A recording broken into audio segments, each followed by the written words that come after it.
What's going on, everybody, and welcome to another episode of the VNB Show with Nick. Gentlemen, how are you doing tonight?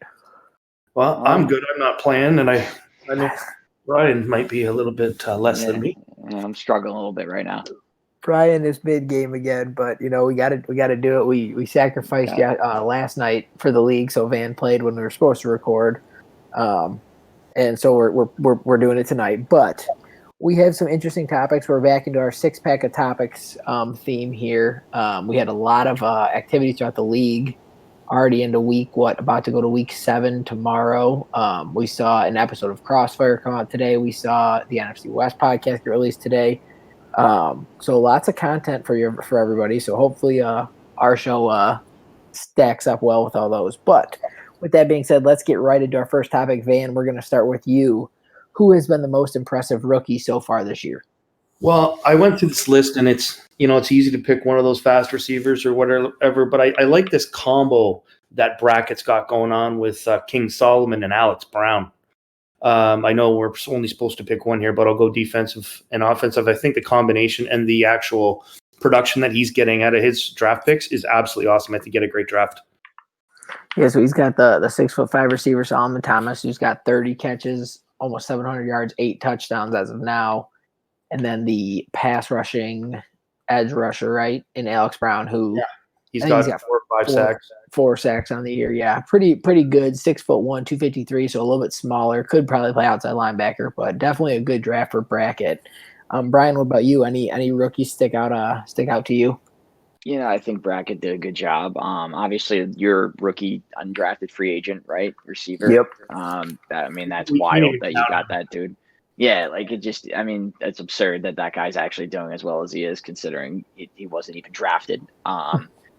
What's his name? Higgy's quarterback. He's done some good stuff. I didn't know how he was going to be, considering the tank job he just put on, but he's done really well, and I'm impressed with that. So I think we got a bunch of good rookies out of this last class. It's going to be fun to see these guys develop going forward. It for sure was a really nice class. Higgy's proven himself right, taking Coleman over Bidwell, because Bidwell is sitting there with 5 touchdowns and 23 interceptions so far this season. So it's been a rough year for Sean and Mitch Bidwell over in Indy. You welcomed him, didn't you? I did. I kicked off week 1 with 6 interceptions on him, I think. So that was that's got to rebound from. Yeah, but I got to play both rookie quarterbacks, so that was fun. And shout out to Boone's receiver before we move on. Yeah, Boone's receiver, a little bit more of a surprise. I don't think anyone's surprised by what Clyde Peoples is doing in Cincy for the Bengals. 41 catches, almost 600 yards, and 13 touchdowns already. That's absurd. 13 touchdowns. Yeah, he 4 or 5 games. Leads the league by 4 or 5, 4 of them over Hamler, who is just coming off. KJ Hamler for the Broncos, not a rookie, but I just want to point this out. 15 catches, 9 of them are touchdowns this year. So that's Higgy's offense. With 600, he averages 39 yards a catch. Interesting. So almost 600 yards on 15 catches and 9 touchdowns. But that's interesting. Okay. Let's go ahead and move on. It was a really awesome rookie class, but so we went with rookie. Who impressed you the most as a rookie? Brian, we'll start with you. Who's the team right now that's impressed you the most this season? The team that's impressed me the most this season. It could be kind of considered a cop out answer, but I think if I was just to say from last season, I would say Higgy, just because again the tank job. But I think Jack is not going to lose a game in this season. I just think he's got this team already to where he wants it to be, and I'm very impressed with just I watched one of his games, the way he's playing, and he's got this thing right where he needs it to be, and it's going to be scary, to face him later on in the season. He's 5th. Yeah, he's 5th. Van actually just got done playing Jack, just lost to him, so Jack is still undefeated. At 6-0, one of our 4 undefeated teams left. Bengals, football team, Chiefs, and the Patriots actually are all undefeated. So, Van, what about you? Who surprises you the most, or who is the most impressive team to you? Yeah, this might be. I think the Chiefs actually. Yeah. You know, like we knew Tosh would turn it around, but at the same time, he was struggling, and I thought that struggle might be real. And to see him turn around and adjust to his team, it's pretty impressive. Yeah, now that Tosh is not in season, he's gonna be on. I feel like he's coming for heads this coming season. He's gonna be playing at a different level. I was gonna say though, it's hard to not adjust to Tyreek Hill and Mecole Hardman though. Like, you know that you make that work. So hopefully I'm happy he's figuring it out now before they both regress and die off. So what was that stuff about him not being able to sign Tyreek Hill I saw today? I think with the Mahomes contract, which he actually got lucky with the Mahomes contract because it's not even the real Mahomes contract, or else it would break the game. But I think he'll have the chance to sign him once cap frees up after the season's over, or tag him. So he could get a lot if he trades him though. Tyreek's what, 28, 29? It might, who knows? But yeah, I think that's the situation. If we would have recorded this episode when we were supposed to, I would have probably said the Texans were the most impressive because he was sitting at 3-0 with and then he lost the game on a last second. He missed a last second field goal after VBD scored and went for 2 to go up 1. Aries just lost to VBD, and then if it wasn't for last night's game against Riot, which he lost, he would probably be my most impressive team. But he's on a 2-game losing streak, and he lost to the Jags, so he's returning back to where we expected. Yeah, after a loss to Riot, that's kind of like, all right, things are going back to where they were supposed to be. Grizz might have jinxed him by saying, I think the over/under was set at 4.5 or 3.5, so all he had to do was win one more game out of his last 12 or 13, and he beat it. But now who knows what we see happen here. So hopefully he didn't give him the kiss of death on that. But he's a first ballot Hall of Famer and holding up the league.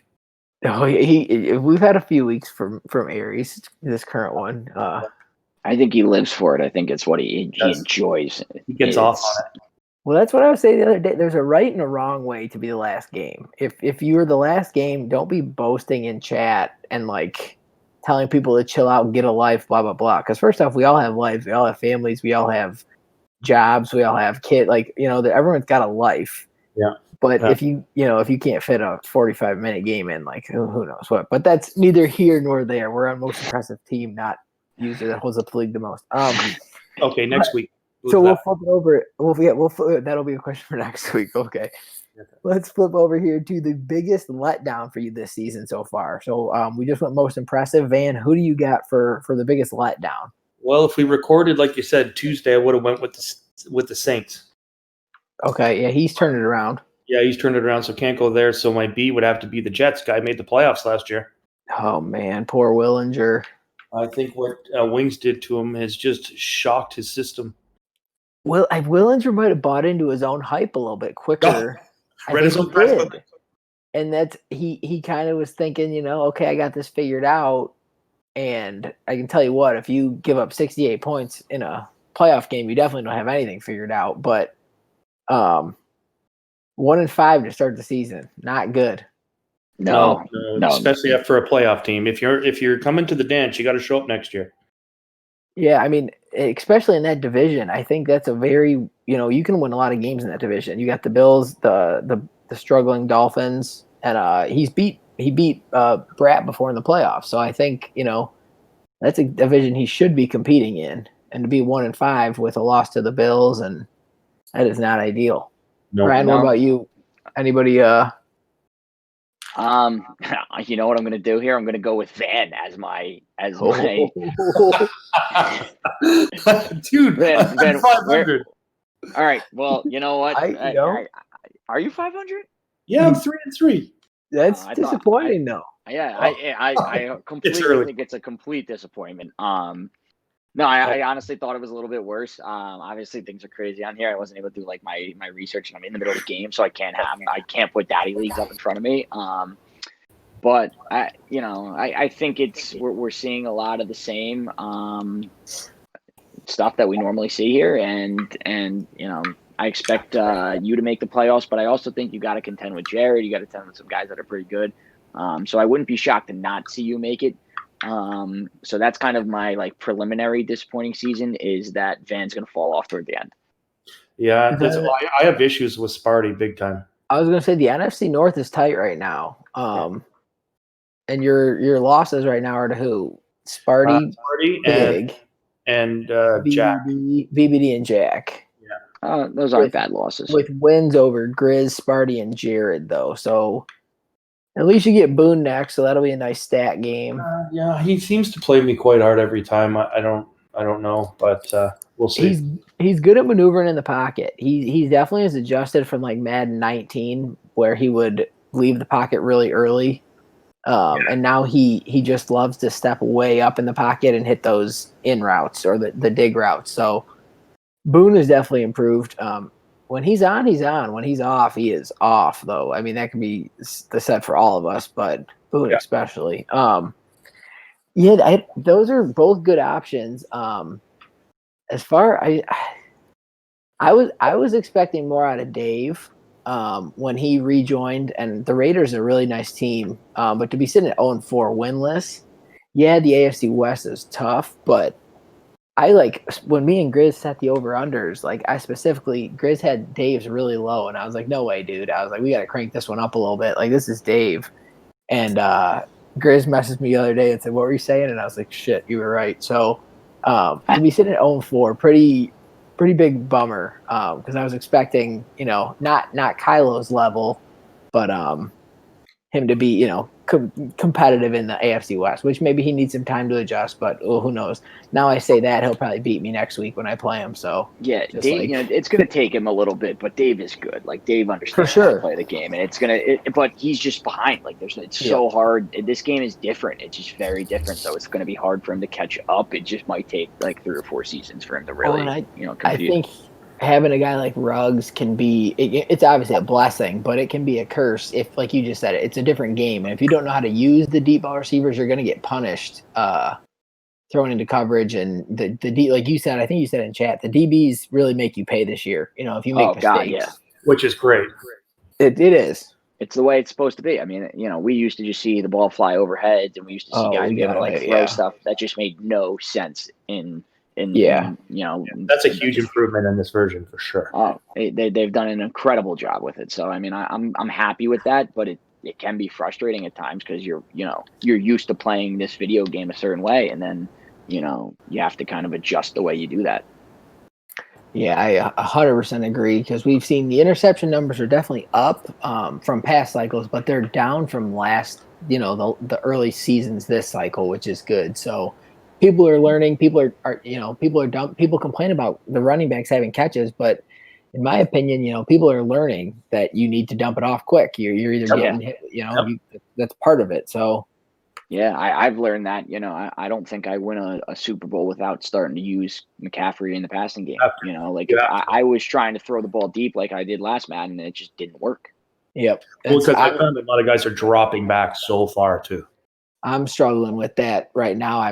I'm throwing deep when people are leaving the middle wide open for slants for me, and instead of throwing the wide open slants or drags, I'm chucking it deep on posts and different things. And you're going to see a new game plan here for the Chargers, and people are not going to enjoy playing me. So I'm just going to throw that one out there. I'm gonna throw this out there that you don't have it in you.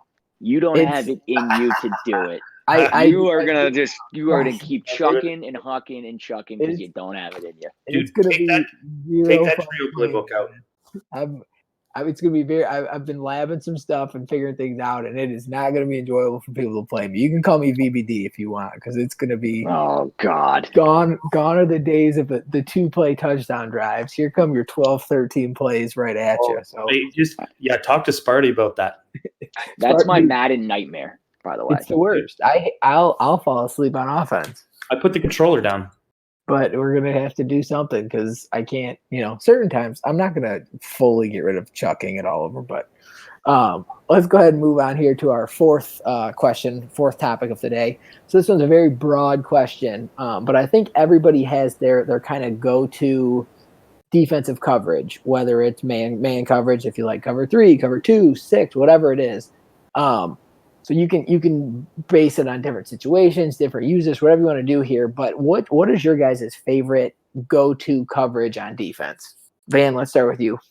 Oh man, well, it's a broad question. I know. Last cycle, last cycle, I like the over blitzes with the outside linebackers. Yeah. They're taking a lot longer to get there now, and guys know how to play me. But I love those drop cover threes looking like they can fake blitz where guys think the blitz is coming. I like those. Right up where they're up on the line. Yeah, I got you. Yeah, and then they drop back off. Obviously, there's like 4 or 5 formations that do that. But I like to mix in and out of those and then blitz out of a few so the guy doesn't know when the blitz is coming or when they drop back. And I find that gives guys happy feet really fast. Well, I think people are still scarred from Jack and Brian using those last cycle, the double A gap man blitz where it had the free rusher coming off. And I do think people do. They immediately hot route something and then they run back. And if the guys don't blitz, then they're like, oh shit, what do I do? And then, it's all sorts of, but you're definitely right. It's not, I don't want to say it's not as effective getting to the quarterback because you almost have to send extra guys to get to the quarterback if you don't have an elite pass rusher this Madden. But I don't know, Brian, what about you? So I think right now, like I'm gonna be a man coverage team as much as humanly possible because I just think it's good this Madden. I think if you have the guys to play it, it's really good, and I really like it. I like cover 1 and I like cover 2. I think both are good depending on the situation. That's when you got to call. It's all about matching it up to what you think you're getting. And if I'm thinking I'm getting something inside, I'm calling cover 1. If I think I'm getting a vertical, I'm calling cover 2. But I really really enjoy with this Madden is the ability. They have a lot of different zones with the press, so you can disguise what you're doing while you also still are so it looks like man, it looks like zone. It always looks like man because you're pressing. Everybody thinks it's man when you press, and then the guys bail and you don't get beat out, beat over the top. So, man would be my go-to, but I just love pressing at the line. I think it's really good this Madden. I think it's something that they did a good job with. It's interesting. You both bring up different plays where there's some type of disguise involved. Van with the blitzes and the different things like that, which Madden added that last cycle with new formations with the nickel triple and a couple other formations like that, where guys are up on the line where you don't have to, make any adjustments. That's just where they show up out there. So that's kind of cool. I do wish there was more time still before the play where you could kind of disguise a little bit more. I think it was Madden 19 let you do that more, but you got to get creative this Madden, and those are both great ways to do it. I did never press, and I probably should, considering Gilmore is a 98 press. Casey Hayward's a 90 press. Yeah, I know. I really should. But like for me, that's what coverage is. I hate running cover 2. Because it leaves in Madden, to me, if I get cover 2, I'm the happiest person in the world. My 100%. Eyes light up because I got a post going or a slot streak, whatever it is. And so that's all I think about when I call cover 2 on defense. I'm like, oh man, they're going to throw this right down the middle here and just, So it is interesting. My go-to, I think majority of the league, really likes cover 4. See, I can't use cover 4 right. And guys are using the seams on the cover 3s now. Yeah. And so the deep middle safety on the cover 3s, like half-ass shuffles to his deep zone half the time. Oh, so you can hit that. Away too much shit right now. You can hit that slot streak if you, Drew to me in the playoffs where Derwin just kind of took his time getting over there. And I'm like, dude, like it, you almost have to user it if you know it's coming, but like, Brian does it with Samuel in the slot too. When you have that kind of speed and you get the right, and you read it and you see it coming, then it's automatic, and that's exactly. If you can, and you kind of got to guess, you got to see, you got to guess, oh wow, I could have just blocked the kick, but I was talking and I didn't realize. It was only an extra point. But God, that sucked. Are you winning? Are you winning? No, it's 28-28. His offense has scored 7 points, so that's how this game's going.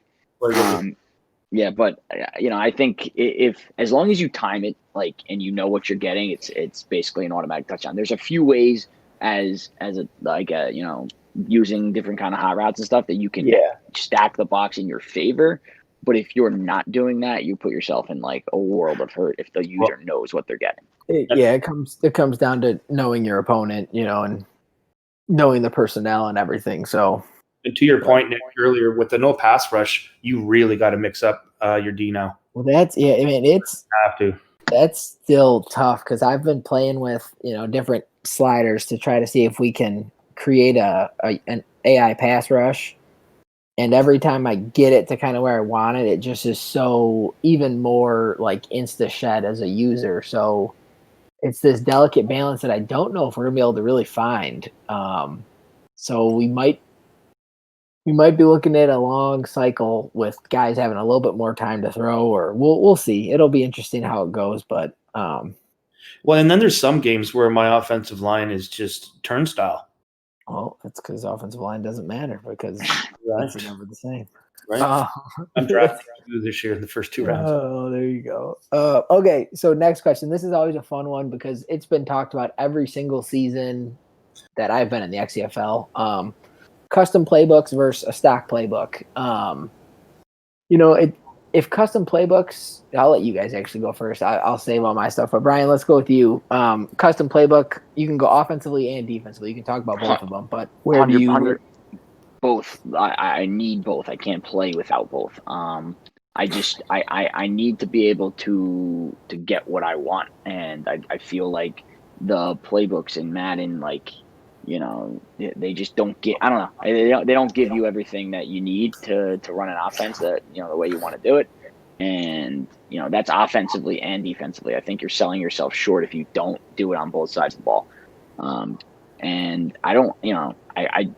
I don't think it has anything to do with any, for most people, like about being, cheesy or trying to do this, but I think it's just about getting a variety of plays that you are comfortable with and that work. Can you do that with a stock playbook? Yes, but it makes it so it's just not it's harder to do. You got to memorize. You got to get the stock playbook memorized to the way you like it, and I think it's just easier to get yourself your own playbook and do it that way. Van, what about you? Where do you stand? Well, I mean, I used to be a stock playbook guy, but then when you play in the preseason with the demo and you realize how thin some of these books are, I just have yet to find one that, like, to Brian's point, I can't even get all the right formations that I like. It's either I got the weak without the strong, I got the single back, and there's only 2 formations in it. They're just a mess. They're a mess. Well, especially when you go from using a custom, which you have 500 plays in, to using a stock, which most only have like 250 or 300, whatever it is. You're missing 200 plays, 200 potential plays or formations, and that's huge. Because for me, a lot of guys use the stock playbook too. I'd rather have somebody have 30 go-to cheese plays that they use once a game than have 4 go-to cheese plays that they use 3 times a game each. And with a stock playbook, you're going to find only 3 or 4 plays that you would consider your go-to plays. Yeah. And we'd see those get used over and over and over again. And I think the same as on defense. You're going to find those couple formations you like, and you're going to be in that situation a lot and use the same certain plays. At least you want to run, cover one, whatever it is. You can get into dime, you can get into dollar, whatever. You can mix up the formations to at least, but I don't know. It's tricky, and I think in the XCFL with how many seasons we get in, how much your personnel can change too. Being able to kind of customize your playbook to fit that makes a big difference too. You're taken away from the enjoyability of the game if you have to use a stock playbook. It's so much more fun diving into a whole bunch and having a ton of plays that you like to run that you can mix. Yeah, and our rule set, or just real quick, I think our rule set holds people accountable. Like, if you can have a stock playbook, but if you're doing the same thing over and over again, you're going to get in trouble. So, like, it makes it easy, and we, because we have those rules, we are able to have it. I'm sure other leagues deal with issues with stock playbooks. Guys just run the same shit over and over again. Well, and there's some leagues that allow a custom offensive book, but only stock defensive books, which I'll never understand either, because then you're putting the defense at a huge disadvantage. That's weird. I don't know. And then, because we've thrown our ideas around even back into Madden, 18, way back there about, drafting, you're picking an offensive coordinator and different things like that, where you get this, you draft a playbook kind of thing. And we talked about it this cycle too, where everybody would have a different playbook. But it just, I don't know. To me, like we talked about, it's just so limiting. And like, I had Ezekiel Elliott this year, and I already have Austin Eckler. So for me, I'd have two running backs. I'd love to get them both on the field, often. But what if I get stuck with the playbook that just doesn't even allow for that? And this way I can kind of build it how I want, get some formations with two running backs. If you want to run 4 receivers, whatever it is, like busy with 16 tight ends, it's just whatever. He can get them all on the field in different ways. So I think we're all on the same. What'd you say? I saw Zeke score a touchdown for you last night. Yeah, that was about my only one. Wait, NWS has Scotty Miller. Who knew? Oh yeah, traded for him with JMO early on. I had no idea until just now. He caught a pass. He's rocking that 86 instead of number 7. Oh God, it's so ugly. Yeah, I know. What are we doing there? I know. That's Lions Ward's number, man. Yeah, well, he's a Brown, so yeah, I don't know. All right, well, we're on our sixth question here. So we kind of covered a little bit of this throughout the whole episode, but the best way for a struggling user to improve, in the XCFL, what I mean, this could be anything. Is it talking to better users? Is it watching game film? Whatever it is, Van, let's start with you. What would be your advice to either a new user or someone who can't seem to find success after a couple of seasons, whatever it is? Right. What would be your advice? I think this is a great question, and I put some time into this one. VBD said in chat the other day that owners can learn something from listening to our podcast. So I took that as a compliment. And I think this is probably a really, really good section for some new users, like you said, to listen to this part. Now, the best way for a struggling user was in this version. I find if you take your time and let the play develop, because you do have that time. Yeah. Without the pass rush, so many guys pass it early, and you're throwing it into zones who haven't been established yet. Like that, the guy hasn't went with the tight end, or he hasn't, and you're throwing it into a zone with 3 players. If you let the play develop, they open up. So I find that's a good thing to do. Read the damn safeties. Like just read safeties. Yeah. I mean, the first thing that you should be looking at if you're passing is what your safeties are doing. They're going to let you know exactly where the defense is at. And look on data leagues to see who they're going to. If you don't have time to scout games, look on who their stat leaders are, where they're going. It'll tell you a lot about their game and where does your team have an advantage roster-wise. You can go on data leagues. You can find out if the guy's got a 86-speed corner and your slot's a 95. Make sure you plan that into your game. And you'd be surprised on how much you can learn from just by going on data leagues. And on defense, switch up your users. Don't always use the D-line. I know that I do this, so I can't say anything, but I found I have good success when I mix up the middle, outside linebacker, defensive tackle. Against great users, you need to go deep in the playbook, man and zone blitz, you name it. I find versus weak users, you find what they can't beat and use it a lot. Brian, what about you? Great points, man. I think there's a few things. You have to talk to people that do good at the game. Like I think even better users talk to each other, whether it's like after they play, stuff like that. I know like I've learned from people after, talking to them after I played, so have conversations about like what works, what not, what doesn't work, what, why did I make this mistake? What were you doing when this play happened? Things like that, because it helps immensely. And then I think I benefit the most from watching watch your film and figure out what was going on. If you're making a lot of mistakes, like it's with anything, you just gotta watch and you gotta figure out what the hell I was doing wrong in that situation. You'll be fine. I think a lot of people don't do, they just chalk it up to Madden being, Madden. Yeah. It's and that's not the case 99% of the time. I mean, in my restart with JMO got lucky. It was all Madden, obviously, but like, no, but like, it's never just Madden being Madden. Like you can always do stuff differently to make an outcome, to make the outcome of a game different. And, doing that and talking to people and watching, I think that's just absolutely key.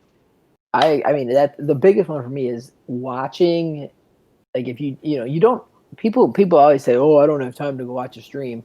But I know every single person who said that has sat there and watched a game play live. They've watched, so-and-so player, they've watched a broadcast or a Twitch stream. So to say you don't have time to go sit back and fast forward through a stream and watch like 3 offensive plays at a time, then fast forward, that's a lie. 100%. But the biggest thing, like if you want to improve, that's the easiest way. And finding the streams of the good users when they are streaming is so helpful. When you see the hot route a good user makes, or you see the defensive hot route the guy makes, where you can actually see what they're doing or what they might have saw, and then seeing what plays they call. You might want to add some plays to your playbook. It makes a huge difference. Or seeing how, if I throw this play really fast to the slot, he's wide open, or against whatever it is, you can add stuff to your playbook, and it really makes a difference. A lot, and then I think a lot of it is people abandon the run so quickly, and that's the biggest thing we're having with these 70-30 ratio warnings and everything. People get down by 7. People get down by 7 or 10 and think they're down by 35, and it's like the middle of the first quarter, and they end up with like 37 pass plays and 9 runs. And all you're doing is throwing yourself out of the game, because majority of the time you're going to have a 4, 5, 6 interception game. And your running back, usually I'll look and he's got 7 carries for 62 yards. And I'm like, why was he not running the football more? Especially when the defense is just backing off, knowing you're going to be chucking the ball around the yard. So people give up on the run really early. And I know it can be very frustrating to have to get your runs in when you're trying to come back, but it's way better to sit there and play the field position game and punt the football deep than to throw a pick 6. So, play the field position game. Don't always just think you have to get it all back in 1 or 2 plays. So, like a good guy to watch for doing that is Tosh. He'll run with a minute left, 1 timeout, and on his 30. Yeah, catching the other guy off guard. That's what Jack does, and it bugs the shit out of me. It's like 2nd and 14. And I'm like, yep, I'm backing everybody off, and then he runs for 18 yards, and I'm like, yep, sick. Yeah, that was coming too. A good thing it's the way you have to do it is watching what the good guys do. That's the only way you can actually really get better. You said talking after the game. How'd you make that interception on the play that, or whatever it was? What coverage are you in? I went and did this. And because I think everyone's here to help you out. No one's going to be like, can't tell you that secret, or. Another thing is you got to watch your opponents on your division. Like, so you got to watch, because you're not going anywhere if you can't beat those guys. Mm-hmm. So you have to watch them play each other. You have to watch your game against them. I find that I learn more from my losses after going back and watching guys that were open that I didn't think were. So I know next time if I see that coverage, that player is going to be open. I've learned a ton from that. Yeah, it's definitely very helpful to go back and watch your games. And I mean, the biggest thing, like to say you don't have time is just a lie. That's what it really comes down to. We're all in a Madden league that try to advance every single day. So I find it very hard to believe that all of us don't have time. It's like, you can sit on your couch and like watch a game. It's usually you don't want to. That's what it is. Or you don't want to improve. And if you don't want to improve, but don't hop in chat crying every single week that you're getting whooped, because I don't really have sympathy for you. If you're just showing up, flipping on your Xbox and playing your game, throwing your 4 picks and getting out of there, and then you're like, yeah, Madden screwed me. It's like, did it? Or do you just have no idea what's going on? Yeah, exactly. Yep. Just like, have some accountability with it. That's all it is. It's like take some, have some accountability. Yep. But we have to have a list of guys who hop in chat and blame top 3. I don't know if we'll call those people out. I think everyone, if you just coast through chat, you can figure out who they are. We're still getting over our power rankings. The power rankings still. We're gonna have to wait. Maybe next episode will be probably week 9 or 10. We could throw some new power rankings out there and see how everyone reacts. But I can't wait. Yeah, can't wait. But anything to add here before we kind of close it up, fellas? That's it for me. I'm gonna end up winning this game 42-28. 42-28, and my defense gave up 1 touchdown. So that's how I'm playing at this point. Well, thanks for jumping on, B. Everybody, real quick, everybody love everybody. The election stuff, who cares? We're all in a Madden league here. I don't think anyone takes it too serious. But as these days go on, we're gonna have some long days and weeks here before anything is really, it's gonna get weird. I'm trolling 95% of the time, so don't take me. I don't know what you guys are talking about. Well, you're a little lucky over there across the border. But yeah, let's never get personal. We always just want to all be friends with each other, and I know it's very meaningful to some people, like the LeBron Jordan debate is to me, obviously. So, but we'll go ahead and just keep that in mind as we get into chat. I know we have some differing opinions, but we've never had an issue with it, so I don't think we will. But just throwing it out there. But guys, thank you for tuning in. Thank you for listening. I think this is episode 5. Don't yell at me if I'm wrong. 4 or 5. Van says 4. I say 5. Something like that. Something like that. But thanks for listening, and we'll be back at you guys next week. Thanks for tuning in. All right, Thanks. later. Cheers, guys.